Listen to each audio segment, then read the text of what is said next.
Hey everybody, I'm Eric with AKSubOverLand. We're going to go over setting up the IKamper tent. So, to get into it, it requires a key.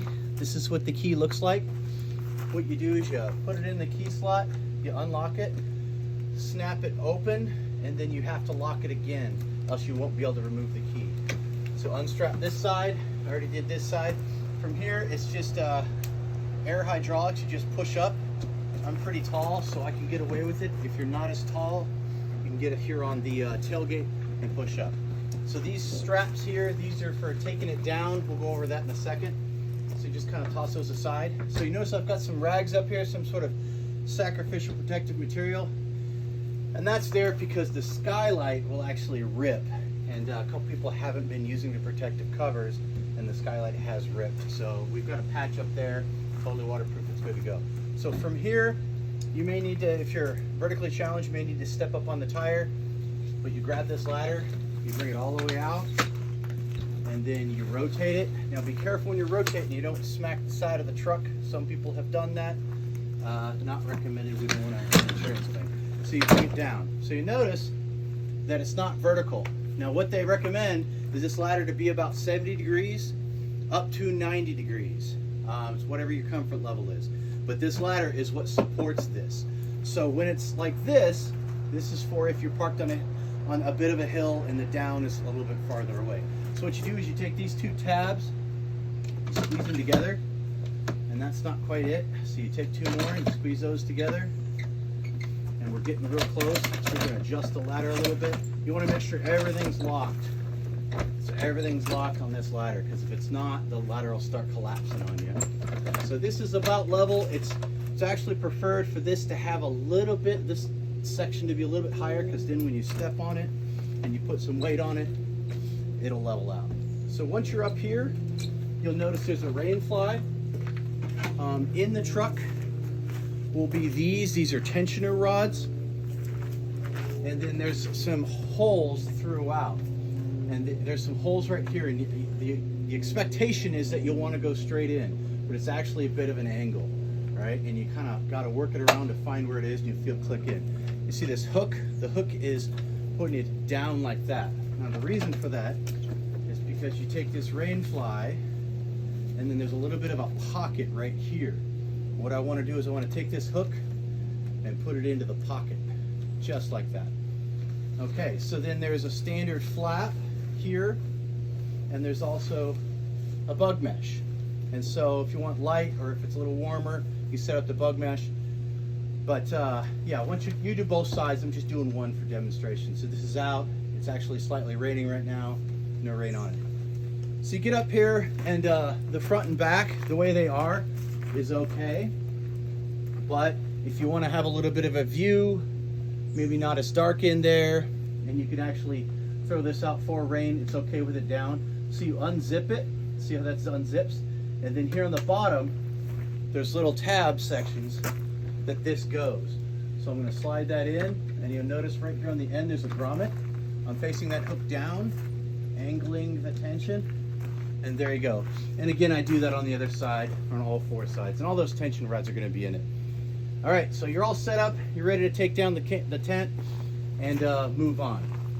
One thing I didn't mention, inside it's 4 seasons insulated, so it's nice and warm in there. Inside there's actually 2 mattresses. There's a big main one here, and then there's a smaller one here. You just take that smaller one and slide it out. And this thing is a perfect square, a near perfect square, so you can sleep like this or you can sleep like this, depending on how many people you have.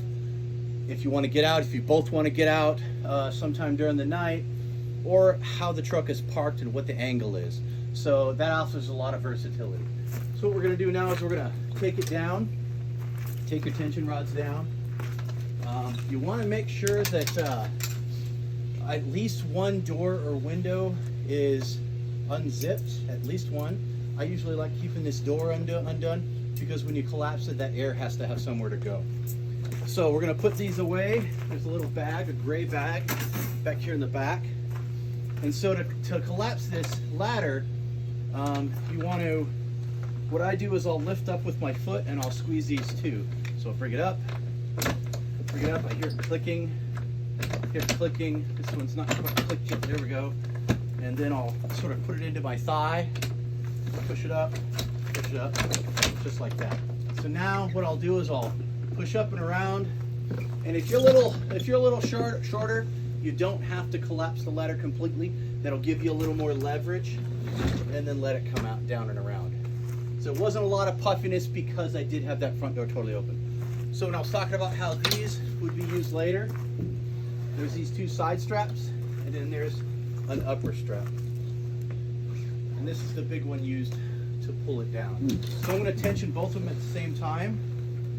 What the sides do is they kind of tuck in the side, pull it in a little bit, and then top obviously just moves the cap. So from here, it's very, very important that I tuck in all of the ends on the tent. And what we can do is we can stand up here, and if you're still having a hard time reaching, we've got one of these. What this does is this hooks in to this little loop that's right here, essentially the part that this grabs onto, hooks in, and then you rotate it around so the back of it is up against the door frame, and then you can step in there and then step again on it. And I'm 230 and it holds me just fine. It's designed to hold that door in the case of an accident. It's called a nadir pin. So I'm going to tuck in the back here real quick.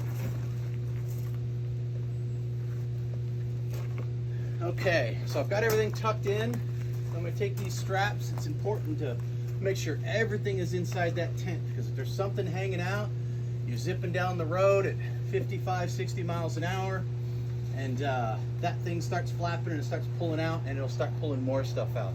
Before you know it, you've got half the door flapping in the wind, and it ruins a very nice, expensive tent. So it's not going in because this ladder isn't pushed in all the way. And what did I forget to do? I forgot about the sacrificial layers. So I'm going to do that. Kind of wrap them around a little bit. Make sure most of the cushion is on top. There we go. And then nice and closed. And again, you got to have your key because it's currently locked. Unlock it, bring it down, and there's a little loop. Oops, that might be in the way. Oops, it's definitely in the way. Little loop, and there's a hook down here. So bring it down around that loop and hook. Something's preventing. Oh, hey, look at that. That was preventing me from closing it all the way. Nice. There we go. Unlock it, latch it, and lock it. And that's it. And you're good to go.